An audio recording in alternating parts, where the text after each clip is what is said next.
नमस्ते दोस्तों, मैं डॉक्टर धीरज भत्ते, हिंदी विभाग प्रमुख, संजीवनी महाविद्यालय चापोली। आज के इस ऑनलाइन दाशिका में आप सभी का हार्दिक स्वागत है। बीए प्रथम वर्ष ऐच्छिक हिंदी पाठ्यक्रम के अंतर्गत नाटक तथा एकांकी इस चौथे प्रश्न पत्र में हम अभंग गाथा इस नाटक की चर्चा कर रहे हैं। अभंग गाथा डॉक्टर नरेंद्र मोहन जी का नाटक है। मराठी के वारकरी संप्रदाय के संत तुकाराम के जीवन की विभिन्न पहलुओं को अभंग गाथा नाटक हमारे सामने स्पष्ट करता है। संत तुकाराम के जो संताप है, उनका जीवन का जो संघर्ष है, उनकी जीवन संघर्ष की गाथा को ही इस नाटक के माध्यम से उपस्थित करने का प्रयास नगेंद्र मोहन जी ने किया है। अभंग गाथा मराठी के संत कवि तुकाराम पर केंद्रित नाटक है। कबीर को केंद्र में रखकर नाटक का सृजन करने वाले नरेंद्र मोहन की जो दृष्टि है वो वारकरी संप्रदाय के संत तुकाराम पर गई। संत तुकाराम केवल वारकरी नहीं बल्कि वारकरी संप्रदाय के वो शिरपौर हैं। वारकरी का अर्थ भी हमने इसके पहले समझा है, जो वारी करने वाला। तुकाराम विट्ठल के उपासक थे और ये जो वारी है वो कभी खत्म न होने वाली यात्रा होती है। और अभंगों के माध्यम से संत तुकाराम ने अपनी विद्रोही चेतना को अभिव्यक्त करने का प्रयास किया है। मराठी में उन्होंने लगभग 4000 अभंगों की रचना की है और इन अभंगों के माध्यम से नरेंद्र मोहन जी ने संत तुकाराम के जीवन चरित्र को नाट्य रूप देने का प्रयास किया है। तो इस प्रस्तुत नाटक में संत तुकाराम के सच के प्रति जो निष्ठा है और उसे अमल में लाने का जो साहस है, उसको केंद्र में रखते हुए पारिवारिक और सामाजिक दबावों और तनावों को तुकाराम किस प्रकार झेलते थे। इतना ही नहीं तो उच्च वर्ग द्वारा उन्हें पग पग पर प्रताड़ित, अपमानित और लांछनित होना पड़ता था, परंतु तुकाराम अपने पक्ष को निडरता और दृढ़ता पूर्वक प्रस्तुत करते थे। उनकी अभंगवाणी उनके जीवन के दर्शन को व्यक्त करती है। उनके अभंगवाणी को समझे बिना हम तुकाराम को नहीं समझ सकते। तुकाराम ने जनभाषा को अपना माध्यम बनाकर सरल और सहज शब्दों में उन्होंने सामाजिक जो दुरावस्था, पाखंड है, उसका जमकर विरोध करते हुए अपने अभंगों के द्वारा समाज में नई क्रांति की पहल की है। तो इस नाटक में उनके जीवन की महत्वपूर्ण जो किंवदंतियाँ, उसको वास्तविक रूप देने का जो प्रयास है नरेंद्र मोहन जी ने किया है। अभंग गाथा नाटक की कथा वस्तु नाटककार ने उसको 3 अंकों में प्रस्तुत की है। पहले अंक में 4 दृश्य हैं। उसके बाद जो दूसरा जो अंक है, दूसरे अंक में 5 दृश्य हैं और तीसरे अंक में 2 दृश्य हैं। तो इस प्रकार अभंग गाथा नाटक की कथा वस्तु को 3 अंक और 11 दृश्यों के माध्यम से संत तुकाराम की जो पीड़ा है, उनका जो जीवन गाथा है, उसको हमारे सामने प्रस्तुत किया है। संत तुकाराम के जीवन चरित्र को इस अभंग गाथा के माध्यम से हम समझ सकते हैं। तो सर्वप्रथम इस अभंग गाथा नाटक के जो पात्र हैं उन पात्रों के परिचय को देखना आवश्यक है।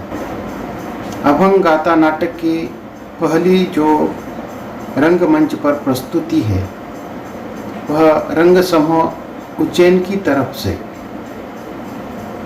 कालिदास एकेडमी उज्जैन में 9 जुलाई 2000 को श्री सतीश दुबे के निर्देशन में हुई थी।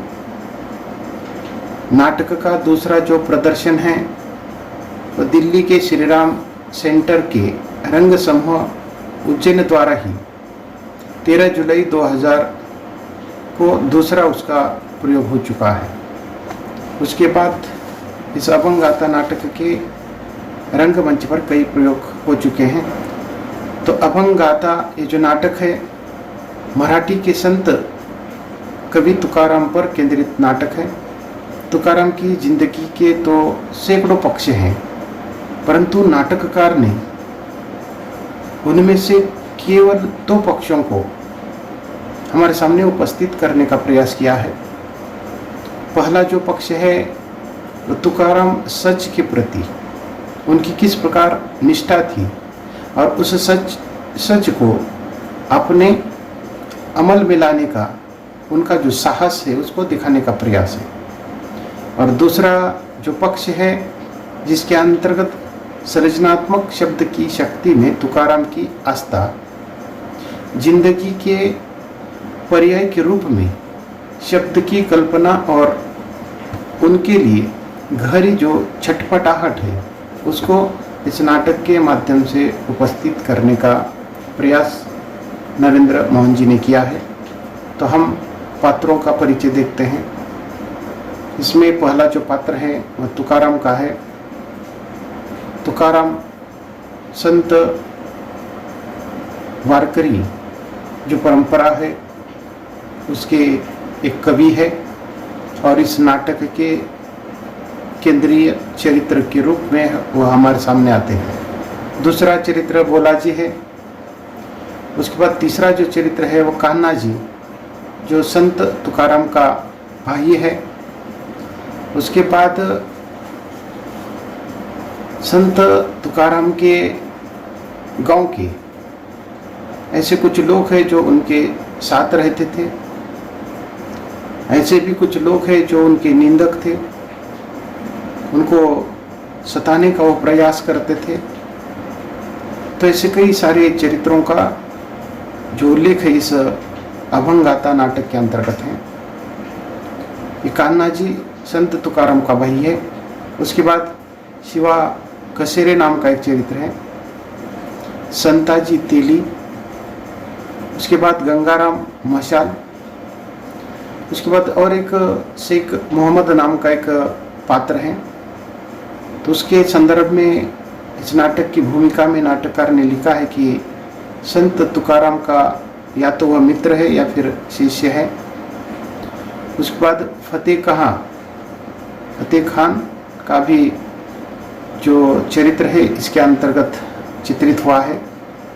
फतेह खान को इस एकांकी में एक कैदी के रूप में दर्शाया गया है जो मलिक अंबर का बेटा है। मलिक अंबर और मुगलों के बीच में संघर्ष का जो इतिहास है उसका भी वर्णन इसके अंतर्गत है। और नाटककार ने इस फतेह खां को मलिक अंबर का बेटा होने की बात कही है। उसके बाद पाटिल जो तुकाराम के गांव का पाटिल है, रामेश्वर भट्ट नाम का एक पंडित विद्वान है।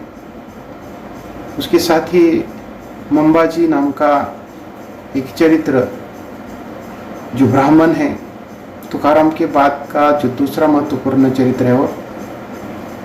इसके साथ ही डिंग ब्राह्मण, सिंह ब्राह्मण, उसके बाद दामोदर, सदाशिव और तानाजी, इन 3 चरित्रों के बारे में नरेंद्र मोहन जी ने अपने भूमिका में उनको काल्पनिक पात्र बताया है। उसके बाद कई वारकरी है जो कीर्तन मंडली के अंतर्गत वो गीत गाती है भजन गाती है। उसके साथ ही स्त्री चरित्रों के अंतर्गत कनकाई जो तुकाराम की माता है, उसके बाद रुक्माई है जो तुकाराम की पहली पत्नी है, उसके बाद जीजाई जो तुकाराम की दूसरी पत्नी है, और एक स्त्री चरित्र के अंतर्गत मंगला नाम की एक चरित्र है जो वेश्या के रूप में इसको दर्शाया गया है, और एक सूत्रधार के रूप में एक चरित्र है।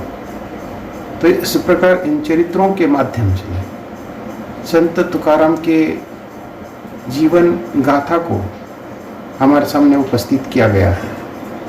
इन चरित्रों के साथ साथ अन्य कुछ चरित्र जिनका संकेत, जिनका उल्लेख कथावस्तु के अंतर्गत हुआ है, जिसमें भागीरथी नाम का एक चरित्र है जो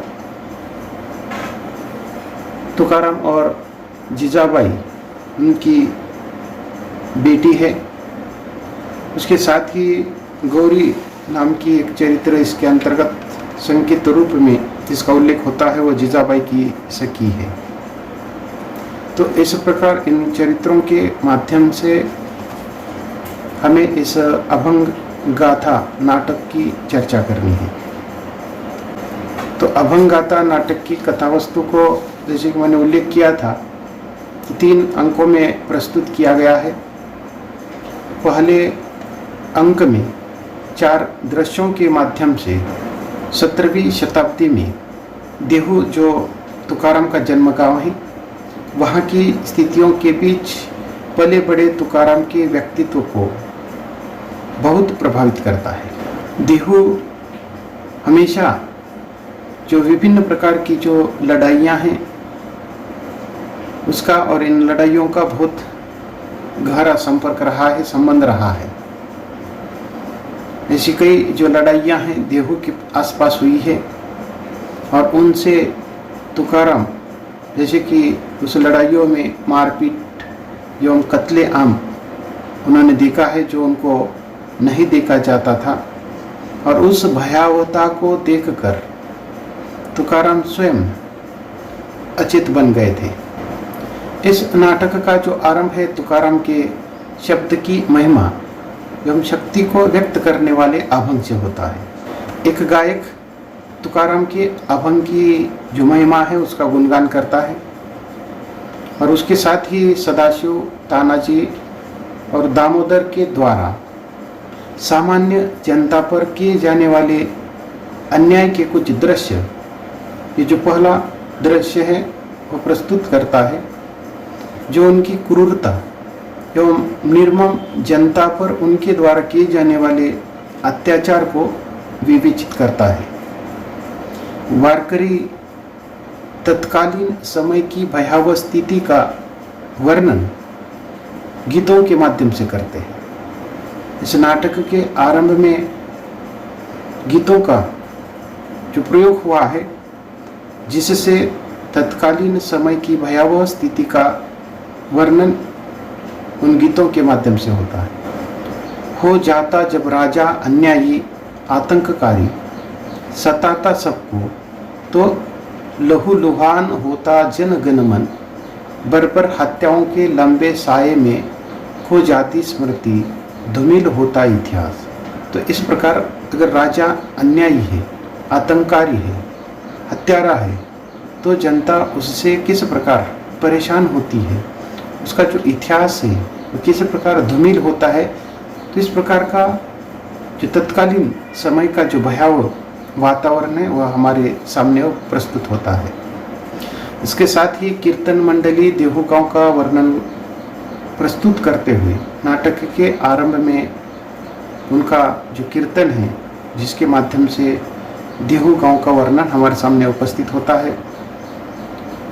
17वीं सदी के प्रथम चरण में इंद्रायणी नदी के किनारे बसा ये छोटा सा गांव देहू, तुकाराम का गांव देहू।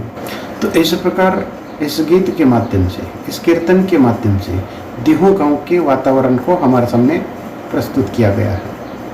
तो इससे ये बात हमारे सामने स्पष्ट हो जाती है कि संत तुकाराम के समय का जो वातावरण है वह अशांति का वातावरण रहा है। युद्धों की जो स्थिति है उसका जो साया है इस गांव पर दिखाई देता है। तो वारकरी एवं कीर्तन मंडली अपने अभंगों में तल्लीन है। उतने में वहाँ पर किसी के दौड़ने हाँफने की आवाज़ आने लगती है। इस नाटक के आरंभ में इस प्रकार के कई जो प्रसंग है वह बताने का प्रयास नाटककार ने किया है। एक तरफ ये वारकरी और कीर्तन मंडली अपने अभंगों में तल्लीन है और उसी समय वहाँ से किसी के दौड़ने और हाँफने की आवाज़ आने लगती है। उतने में तुकाराम का पीछा करते हुए दामोदर, सदाशिव, तानाजी वहाँ पर पहुँच जाते हैं और वह तुकाराम के साथ हाथापाई करते हैं। परंतु ये जो कीर्तन मंडली है उस अपराधी को हर किनार करते हुए विट्ठल का नाम स्मरण करने में लगे रहते हैं। तो इस प्रकार यहाँ वारकरी और कीर्तन मंडली अपने ही अभंगों में तल्लीन है। तो दूसरी तरफ तुकाराम के पीछे दामोदर, सदाशिव और तानाजी जो उसके साथ हाथापाई कर रहे हैं। लेकिन ये कीर्तन और वारकरी जो मंडली है उसको हरकिनार करते हैं और अपने ही विट्ठल के नाम स्मरण में लगे रहते हैं। तो ये पहला दृश्य है। इस पहले दृश्य के माध्यम से देहू गांव की जो परिस्थिति है या वहाँ का जो वातावरण है वह अशांति के वातावरण होने की और तुकाराम के साथ कुछ लोगों द्वारा हाथापाई होने का जो प्रसंग है इस पहले दृश्य के माध्यम से दर्शाया गया है। इस पहले अंक का जो दूसरा दृश्य है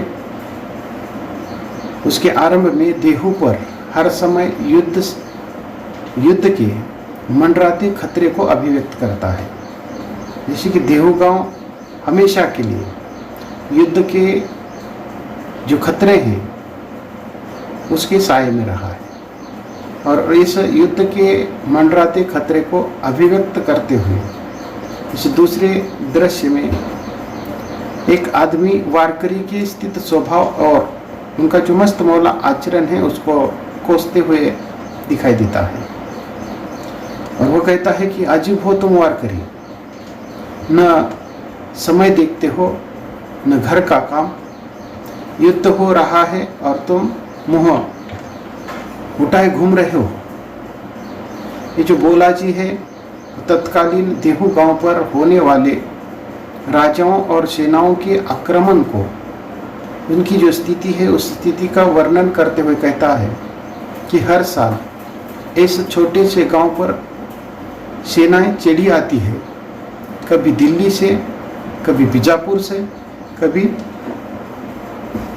अहमदनगर से, कभी पुणे से और गांव में एक जो मातम है वो छा जाता है। तो इस नाटक में वारकरी एक, वारकरी दो, वारकरी तीन, इस प्रकार वारकरी समाप्त करते हैं।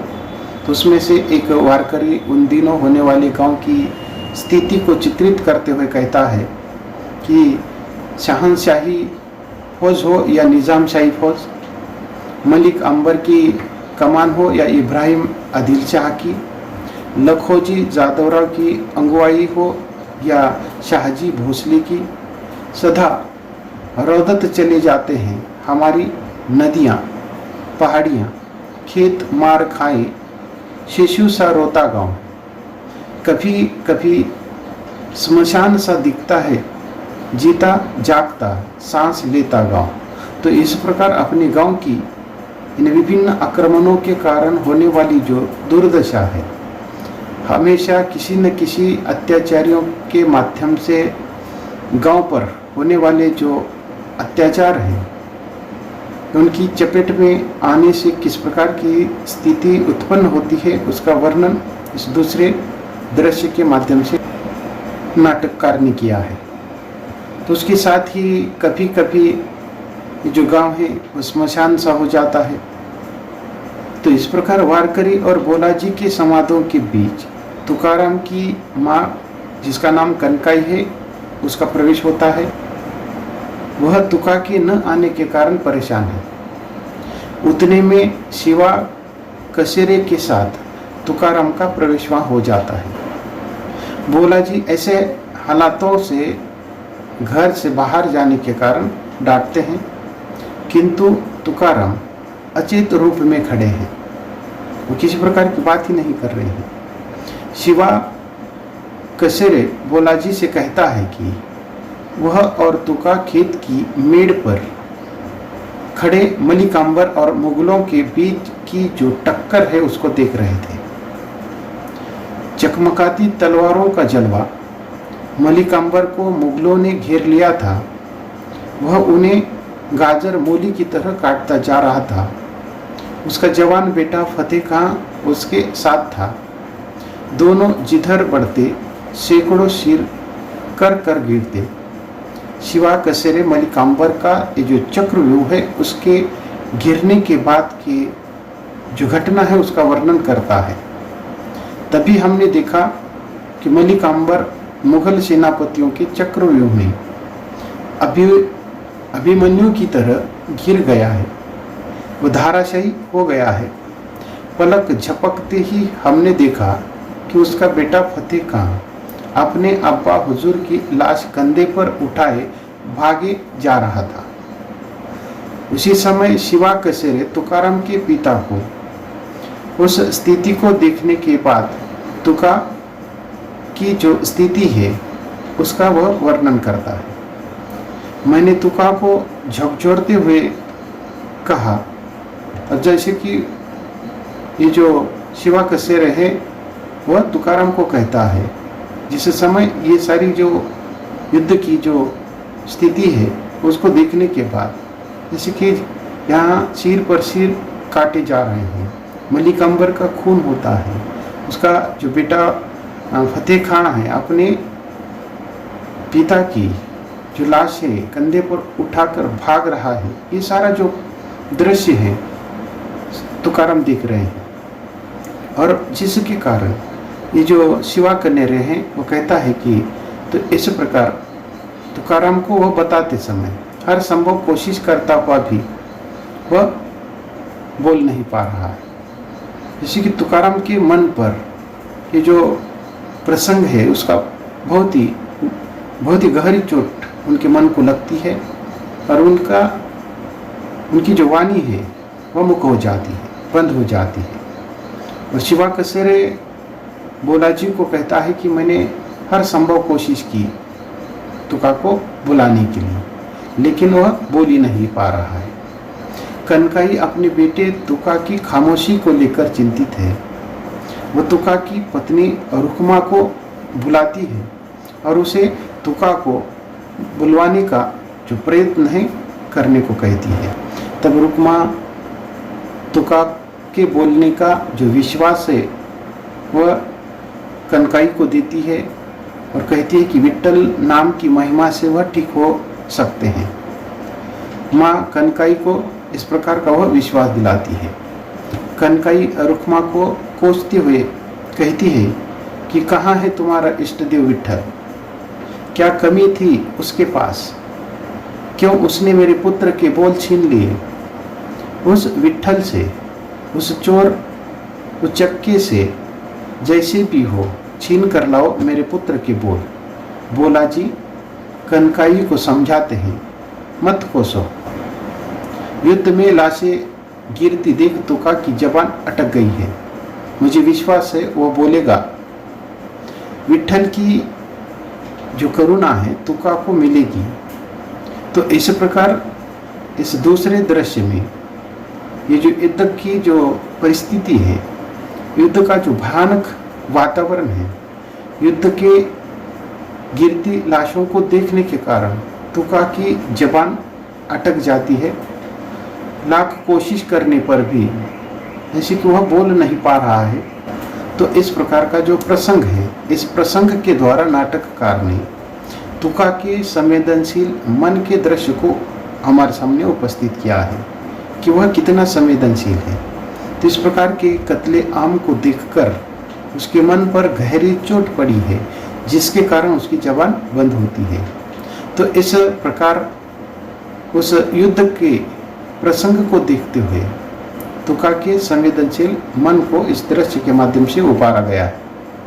उसके पश्चात तुका जैसे कि लाश शब्द के अक्षरों को कई बार तोड़ता हुआ वह उसका उच्चारण करता है।